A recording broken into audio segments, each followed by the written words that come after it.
first of all, is he's going to use those nice, long, 64 teeth to chomp down on that possible prey item and then just lug it. And he's got quite a few really good tactics, like that death roll. How good is that? Big hand for Chandler and Scrapper. We got a death roll. How good?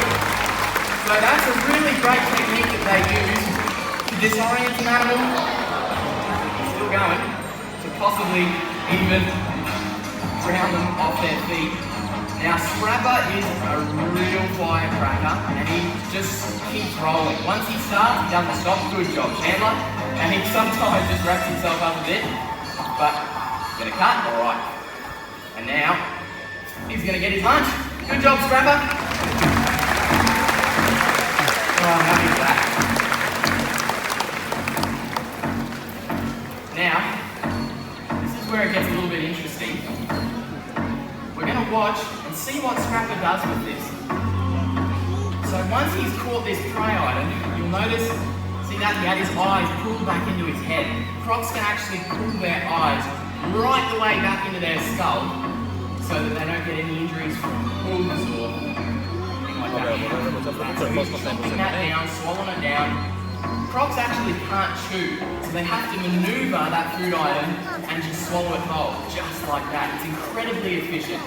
That is so cool. What a dinosaur. Aren't we lucky here in Australia to have crocs right in our backyard? They're pretty special. But that's your last food for the day, Scrapper. And we've come to the point in the show where we need to get him back home. Yes. What do you reckon, Chandler? So, Scrapper's had a big feed, he just swallowed a big piece of food. So I don't think he's very food motivated at the moment. So I think the only way to get him to go all the way home is to infringe on his territory. I think I know what you're thinking. Yeah, so what do you want to do? You know, your dad used to jump in and swim with the croc all the way home. Yeah. So I think it's only fitting that we have you jump in the water and swim with our fastest crocodile in the croc scene. Alright, Chandler. Thank you. Yeah? You're lucky I love you. Brother-in-laws, right? Alright, so watch what Scrapper does as Robert jumps into the water. Nobody panic. The water is heated. Robert isn't going to catch a cold today.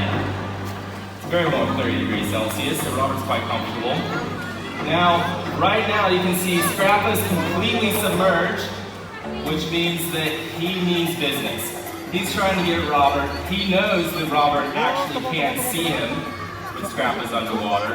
And keep in mind, when crocs tuck their legs in by their sides, they can actually swim as fast as the cruising speed of a dolphin. So keep that in the back of your mind as you're swimming, Robert. He's getting pretty close, he's reaching that deep water. And as Robert goes into that canal and Scrapper chases him down, I'd like you guys to appreciate what you can see nowhere else